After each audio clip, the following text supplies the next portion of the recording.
My name is John Bruhn, and I've been a volunteer with Christmas in October for over 20 years, probably since about the mid-1980s.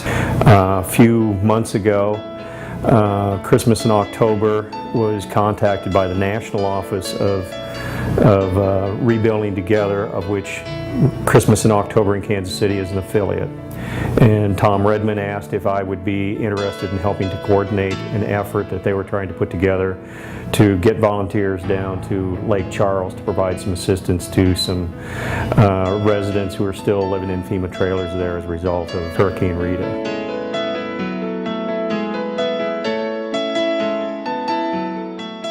After we established that we had the volunteers who were interested in going down to Lake Charles, then the Rebuilding Together organization in Lake Charles identified two homeowners down there for us to provide assistance to.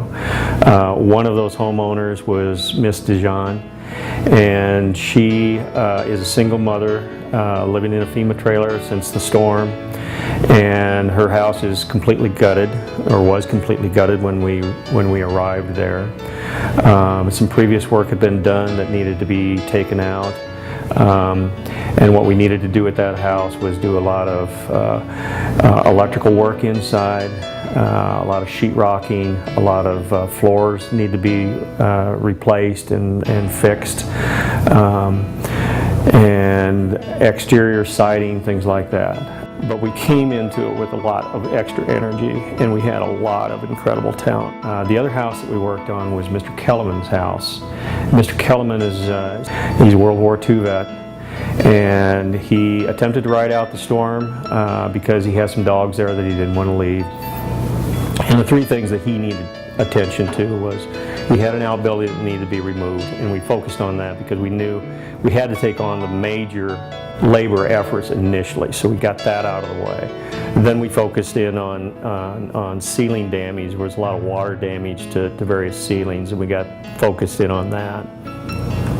Probably by about Wednesday of the week, we got focused in on investigating the mold issues at his house. So that mold problem was too much for us, and once we opened it up, we needed to be careful about doing any further contamination. So what we did is we cleaned away what we could without causing any problems in the house.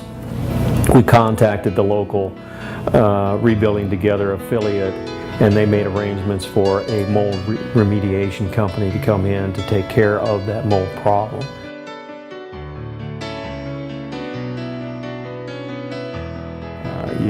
We had 30 volunteers who came together from throughout the country, from Boston, Seattle, Georgia, all over the country came together, and I don't think anybody knew anybody else coming into this experience.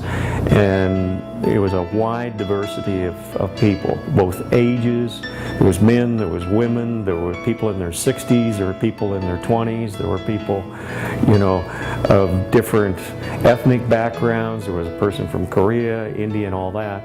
By the end of the week, you would swear that everybody knew everybody else for years, So 1 week of just being in that kind of confined environment and constantly interacting with people was really a good thing.